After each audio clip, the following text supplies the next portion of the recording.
તો સામૂહિક દુષ્કર્મની આ ઘટના પર સાંસદ જ્ઞાનીબેન ઠાકોરે સવાલ ઉઠાવ્યા છે। ગૃહ રાજ્ય પ્રધાન હર્ષ સંઘવી લાજવાને બદલે ગાજી રહ્યા છે તેમ જ્ઞાનીબેન ઠાકોર જણાવે છે। હર્ષ સંઘવી ક્રાઇમના સરદારને બદલે સલામતીના સરદાર બને તેમ પણ જણાવ્યું। કાયદો વ્યવસ્થા કથળી છે એટલે દુષ્કર્મ જેવી ઘટના બને છે। અમારા પેટમાં તેલ રેડાયું નથી, ગુનેગારોને પોલીસનો ડર નથી। દીકરીઓને સુરક્ષિત કરવી હોય તો કાયદો વ્યવસ્થાની સમીક્ષા કરો। પોલીસ જ અસામાજિક તત્વો સાથે ભળેલી હોય છે તેવા ગંભીર આક્ષેપ જ્ઞાનીબેન ઠાકોરે લગાવ્યા છે। ગૃહ રાજ્ય મંત્રી હર્ષ સંઘવીએ થોડા દિવસ પહેલા જાહેરાત કરી હતી કે મોડી રાત સુધી લોકો નવરાત્રીનો તહેવાર મનાવી શકે છે, ગરબે રમી શકે છે। ત્યારબાદ એ જે જાહેરાત પર પ્રશ્ન ઉઠાવનાર જ્ઞાનીબેન ઠાકોર આપણી સાથે છે, કારણ કે એમની સાથે આજે વાત એટલા માટે પણ કરી રહ્યા છીએ કારણ કે ગઈકાલે બરોડામાં એક સામૂહિક બળાત્કારની ઘટના સામે આવી છે અને ફરી એકવાર સુરક્ષા સામે પ્રશ્ન ઊભા થયા છે। જ્ઞાનીબેન ઠાકોર આપણી સાથે છે। બેન, તમે જે વાત કરી હતી સાબિત થતી જોવા મળી છે। નવરાત્રિના બીજા નવરાત્રિએ જ્યારે પહેલી નવરાત્રિએ હું અંબાજી મુકામે દર્શન કરવા અને માતાજીની આરતી ઉતારવા ગઈ ત્યારે મીડિયા સમક્ષ મેં એક જ વાત કરેલી કે ખેલૈયાઓ રમે, નવરાત્રિનો તહેવાર આસ્થાથી ઉજવે, એમાં અમને વાંધો ના હોઈ શકે, પણ 12 વાગ્યા સુધીનો સમય એટલા માટે તમામ માતા પિતાના એક દીકરીની સલામતી હોય, મહિલાઓની સલામતી હોય।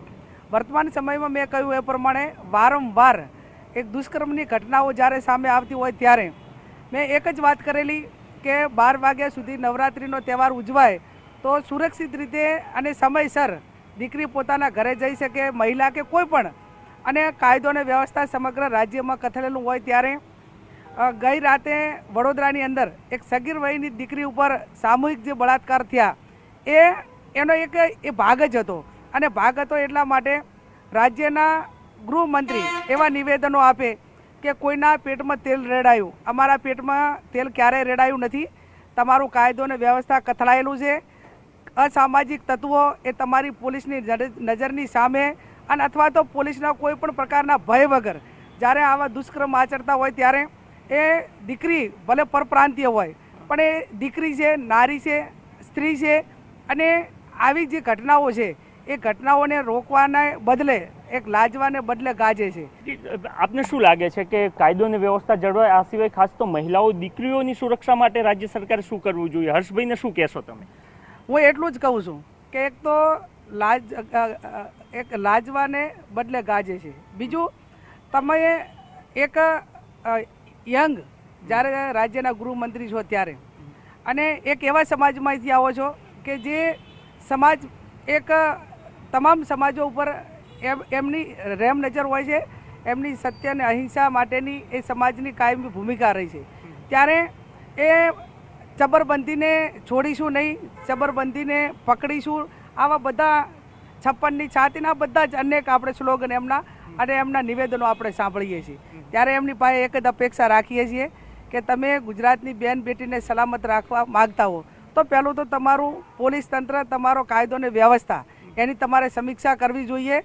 અને જે ટાઉનોમાં આવી ઘટનાઓ બને છે એના માટે ઘટના બની ભૂલી જવાનું, ટીમ બનાવી એનાથી આ સોલ્યુશન નથી। એના માટે કરીને 56ની છાતી જ હોય અને એમની નિષ્ઠા એમની જે અંદરની જે ઈચ્છા, એમની જે ઈચ્છા શક્તિ છે એ ઈચ્છા શક્તિ વ્યક્ત કરીને સમગ્ર રાજ્ય સરકારે આવા તત્વો સામે કડક હાથે કામ લેવું જોઈએ। તો જ્ઞાનીબેન ઠાકોર અને સ્પષ્ટ કહી રહ્યા છે જે પ્રકારે એમને આશંકા વ્યક્ત કરી હતી એ જ પ્રકારની ઘટના વડોદરામાં સામે આવી છે। ત્યારે ફરી એકવાર તેઓ પ્રશ્ન કરી રહ્યા છે કે ગૃહ રાજ્યમંત્રી હર્ષ સંઘવી માત્ર બોલવાનું ના કરે, ખરા અર્થમાં જે અસામાજિક તત્વો છે એમના પર પોલીસનો, તંત્રનો ડર હોવો જોઈએ, અને રાજ્યમાં એ ડર રહ્યો નથી અને એના જ કારણે આ પ્રકારની ઘટનાઓ બની રહી છે। કેમેરામેન દીપક સેન સાથે નરેન્દ્ર રાઠોડ, TV9 અમદાવાદ।